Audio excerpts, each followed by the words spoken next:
యుద్ధాలు చేసిన మీ పార్టీ చెప్తే ఎట్లా? మీ పార్టీ చెప్తే ఎట్లా? విఫలమా సఫలమా అన్నది ఇట్ విల్ డిపెండ్స్. నువ్వు విఫలమైంది అంటే అవును, అక్కడ కేంద్ర ప్రభుత్వం ఆల్ పార్టీ మీటింగ్ లో కూడా చెప్పినప్పుడు ఆల్ పార్టీ వాళ్ళు మీ ఇంటెలిజెన్స్ ఏం చేస్తున్నారు అడిగినప్పుడు కేంద్ర ప్రభుత్వం ఒప్పుకుంది, ఇంటెలిజెన్స్ ఫెయిల్ ఉంది, ఇక్కడ ఇది ఇంటెలిజెన్స్ ఫెయిల్యూర్ ఉంది, ఇలాంటి మిలిటరీ ఇంటెలిజెన్స్ ఫెయిల్ ఉంది, ఫెయిల్ ఉంది అని ఒప్పుకున్నారు. అరే కేంద్ర ప్రభుత్వమే ఇంటెలిజెన్స్ ఫెయిల్ ఉంది ఇప్పుడు ఆల్ పార్టీ మీటింగ్ లో పెట్టినాడు అన్నప్పుడు నువ్వు ఫెయిల్ అయింది 10 సార్లు ఎన్నిసార్లు చెప్తావు? రాఫేల్ యుద్ధమానానికి నువ్వు ఆ నిమ్మకాయ అదేది మిరపకాయ కట్టి నువ్వు చూపిస్తావు, మల్లికార్జున ఖార్గేనేమో ముందే తెలుసు అనేస్తాడు, లేకపోతే సమాజ్వాదీ పార్టీ యూపీలో ఇంకొక మాట మాట్లాడతారు, మమతా బెనర్జీ వాళ్ళు ఇంకొక మాట్లాడతారు, లేకపోతే నేషనల్ కాంగ్రెస్ జమ్మూ కాశ్మీర్ లో అంటే ఎంపీ ఏదో ప్రొవగేషన్ అంటాడు, కర్ణాటకలో ముఖ్యమంత్రి అయితే చనిపోయిన వాళ్ళ కుటుంబాల మీదుగా ఏ రకంగా మాట్లాడాడు, వాళ్ళు ఇంకొక మహారాష్ట్రలో ఎమ్మెల్యే ఏ రకంగా మాట్లాడాడు కాంగ్రెస్ ఎమ్మెల్యే, లేకపోతే ఇక్కడే కాంగ్రెస్ ఎమ్మెల్యే కర్ణాటకలో ఇది టైం ఉంటుందా, ఎవరన్నా అట్లా అడుగుతారా, మతం అడుగుతారా అని మాట్లాడతారు. అరే మీకు ఎందుకంటే ఇవన్నీ కూడా ఎవడ మాట్లాడమన్నాడు మీకు ఇవన్నీ కూడా? మీరేమన్నా కూడా లైవ్ లో కూర్చొని చూశారు? ఇవంతా చనిపోయిన వాళ్ళు బాధితులు, నువ్వు బాధితులు 26 మంది బాధితుల వైపు నువ్వు మాట్లాడుకోకుండా నువ్వు ఎవరి వైపు మాట్లాడుతున్నావు? వీళ్ళు ఏమన్నాలా? ఇప్పుడు ఫస్ట్ పొలిటికల్ పార్టీని పక్కన పెట్టేయండి. What you are the country, who are you, నీ ఐడెంటిటీ ఏంది? ఎస్ ఐఎమ్ ఇండియన్ అని చెప్తున్నారు, నీ ఇండియన్ పాస్పోర్ట్ ఇస్తారు, ఇండియన్ ఓటర్ కార్డు ఉంటది, ఇండియన్ ఆధార్ కార్డు ఉంటది, ఇక్కడే పుట్టావు, ఇక్కడే పెరిగావు, జననంత మరణ ధ్రువప్రతాలు ఇక్కడే తీసుకుంటున్నావు. అరే నువ్వు ఒకరు నేషనలిస్ట్ గా మాట్లాడుకోకుండా నీకు ఇష్టం వచ్చేట్లు దేశాన్ని తిడతారు, సైన్యాన్ని తిడతారు. సైన్యాన్ని డిమారలైజ్ చేయడం ఏంటంటే నేను చెప్పేది కాదు, ఇది సుప్రీంకోర్టు కామెంట్ చేసింది. ఎవడో ఇచ్చాడు పరిమాణంలో ఒక సుప్రీంకోర్టులో పిటిషన్, దీని మీద సింగిల్ జడ్జి జ్యుడిషియల్ ఎంక్వైరీ చేయాలని సుప్రీంకోర్టు ఇదే అడిగింది. అసలు నువ్వు భారతీయుడివేనా అని అడిగింది.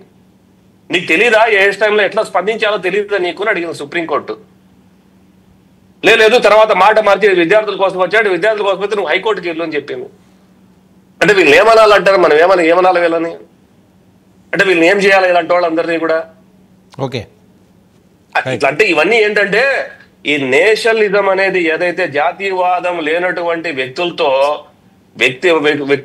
కానీ లేదా పార్టీలతో కానీ మనం సావాసం చేయటం ఉండటం అన్నది కరెక్ట్ కాదు. ఇది ఇక్కడ సెక్యులర్ వేరు, జాతీయవాదం వేరు. ఏం చేయాలి? నేను మొట్టమొదటిగా నేను భారతీయుడిని, నా దేశం నాకు ఒక ఐడెంటిటీ ఇచ్చింది, ఈ దేశంలో అందరికీ ఐడెంటిటీ అదే ఇచ్చింది. నాది మొట్టమొదటి ఏంటంటే నా దేశం బాగుండాలా, తర్వాత నా రాష్ట్రం బాగుండాలా, తర్వాత నేను బాగుండాలని కోరుకుంటాను. నేను నా జాతీయవాదానికే నువ్వు ఎసురు పెట్టే రకంగా మాట్లాడితే ఒప్పుకుంటే ప్రసక్తి లేదండి. పొలిటికల్ పార్టీలని పక్కన పెట్టేద్దాం, ఏ పార్టీ విధానం ఏంది, ఈ పార్టీ విధానం ఏంది, ఆ పార్టీ విధానం ఏందని. Being as Indian I have my own identity, ఈ దేశం నాకు ఇది ఇచ్చింది. కాబట్టి ఎవరైనా నేషనలిస్ట్ గా ఆలోచిస్తే ఈ దేశం ముఖ్యము, దేశమే ముఖ్యము, దేశమే మొదటిది, తర్వాతనే జీవితము, తర్వాతనే మీకు విజయసాయి గారు ఎంత దారుణమైన పరిస్థితుల్లో ఏంటి? విహారయాత్రకి పిల్లలతో వెళ్ళిన వాళ్ళు విగత జీవులుగా వస్తున్నారు అంటే నువ్వు హిందువా కాదా అని అడిగి ఫ్యాంట్ ఉప్పదీసి కుక్కను కాల్చినట్టు కాల్చి పడేస్తున్నారంటే మరీ దారుణంగా, నీచంగా, అతి క్రూరంగా ఇంక ఏం చెప్పుకోవాలి? ఎక్కడికి వెళ్ళాలి ఇండియన్ అన్న? అంటే వాళ్ళ చావుల మీద కూడా, వాళ్ళ చావుల గురించి అంత టైం ఉంటుందా? అడుగుంటారా? అదే అంటే కావాలని నువ్వు హిందువా కాదా?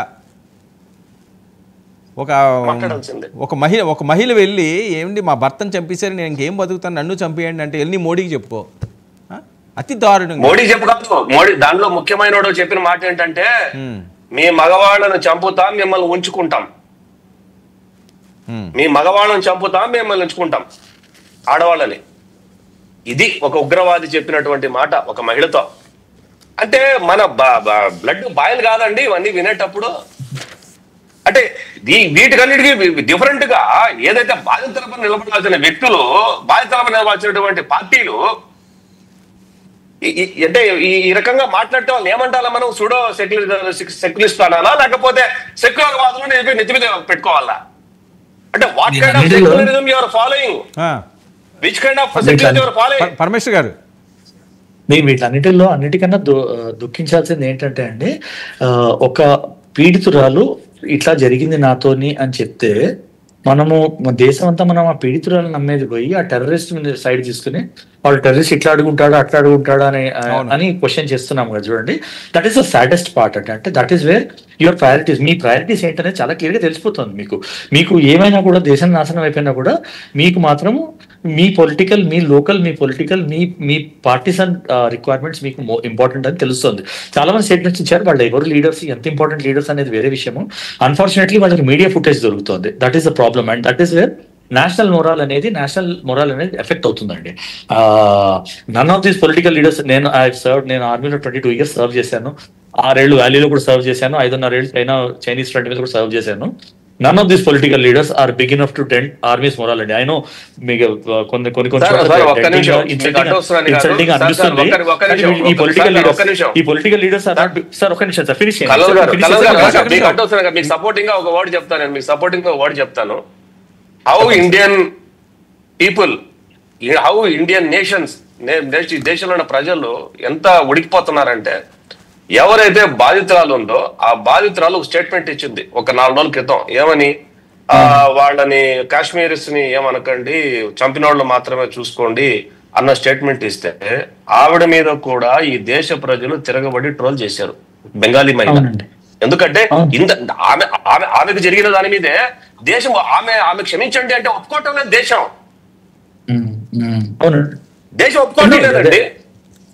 సో అదే బాధాకరమైన విషయం అండి. ఇది వీటిలన్నిటిలో ఏంటంటే ఇట్లాంటివి అయినప్పుడు మీరు ఇజ్రాయెల్ ని చూడండి, వాళ్ళది హమాస్ వాళ్ళు అటాక్ అయినప్పుడు వాళ్ళ డిఫరెన్సెస్ అన్ని పక్కన పెట్టి ఎక్స్ పొలిటీషియన్